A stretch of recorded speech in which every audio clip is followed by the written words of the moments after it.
Welcome to Concrete Block, the podcast that brings you the latest news and analysis from around the world. I'm your host, Walter, and we're glad you're joining us today. We've got a packed show for you, with updates on international politics, economics, and more.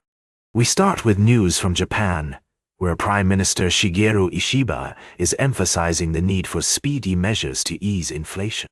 According to reports, Ishiba stated that any efforts to address rising prices must be done in a way that doesn't hinder the government's ability to fund social services. This comes as opposition parties are pushing for sales tax cuts ahead of a key election next month. In related news, the Japanese economy has been facing challenges, including slowing growth and rising inflation.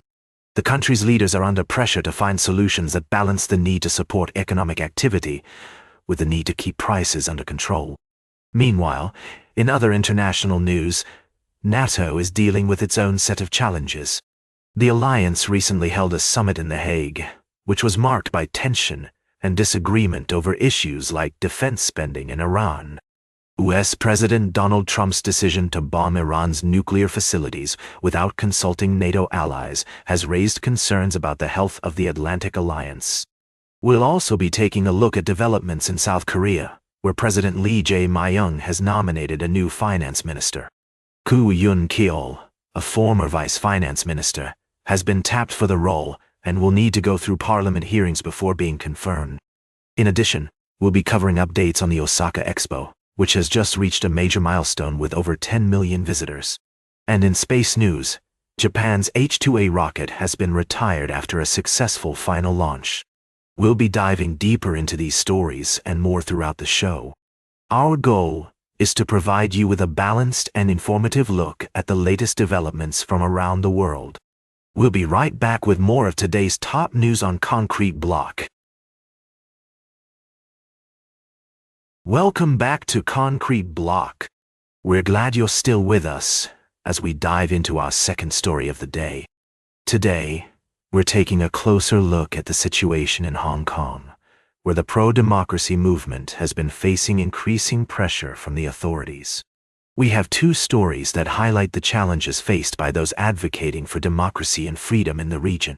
First, let's take a look at a report from the BBC, which tells us that one of Hong Kong's last major pro-democracy parties, the League of Social Democrats, has disbanded due to intense pressure and fear of consequences for its members. According to the party's chair, Chan Po-ying, the red lines are now everywhere, suggesting that the government's crackdown on dissent has made it impossible for the party to continue operating. This move comes just days before the 5th anniversary of the Beijing-imposed national security law, which critics say has been used to dismantle the political opposition in Hong Kong. The national security law, imposed in 2020, criminalizes charges such as subversion and has led to the imprisonment of many pro-democracy activists. The League of Social Democrats is the third major opposition party to disband this year, leaving many wondering if there's still a future for democracy in Hong Kong. In another report from BBC World, we learn that the authorities have been using the national security law to target not just politicians, but also ordinary citizens who dare to speak out against the government. The vice chairman of the disbanded party, Dixon Chow, told the BBC that it's no longer safe to actually run a political party in Hong Kong, and that the political rights have almost totally gone. These developments are a concern for many who value democracy and freedom of speech. While the authorities claim that the national security law is necessary to maintain order, critics argue that it has been used to silence dissenting voices and stifle opposition. As we consider these stories, it's essential to remember that the situation in Hong Kong is complex and multifaceted. We must strive to understand the perspectives of all parties involved and avoid taking a biased stance. In conclusion, the disbandment of the League of Social Democrats and the ongoing crackdown on dissent in Hong Kong raise important questions about the future of democracy and freedom in the region. As we continue to follow this story, we'll provide you with updates and insights to help you stay informed. Stay tuned for our final story of the day, right here on Concrete Block. Welcome back to Concrete Block. We're wrapping up today's show with a story that's got everyone talking. The latest feud between Elon Musk and President Donald Trump. Now, we've been following this saga for a while now, and it seems like things are heating up again. For those who might be new to the story, Elon Musk recently took to social media to express his strong opposition to President Trump's domestic policy bill, calling it utterly insane and destructive. He warned that the bill would destroy millions of jobs in America and cause immense strategic harm to the country. Musk also claimed that the bill would be political suicide for the Republican Party. Now, we want to give you a balanced view of this story. On one hand, President Trump's bill has been criticized by many for its potential impact on low-income families and the environment.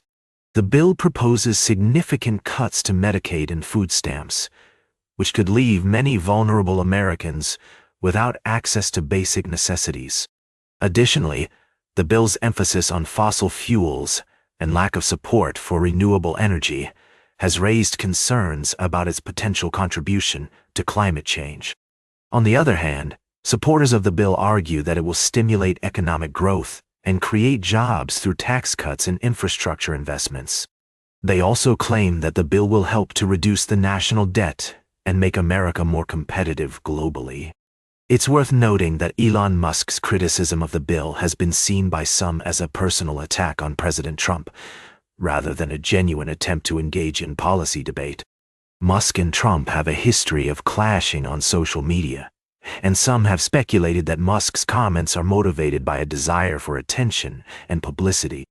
Regardless of one's opinions on the bill or the motivations behind Musk's comments, it's clear that this feud is far from over.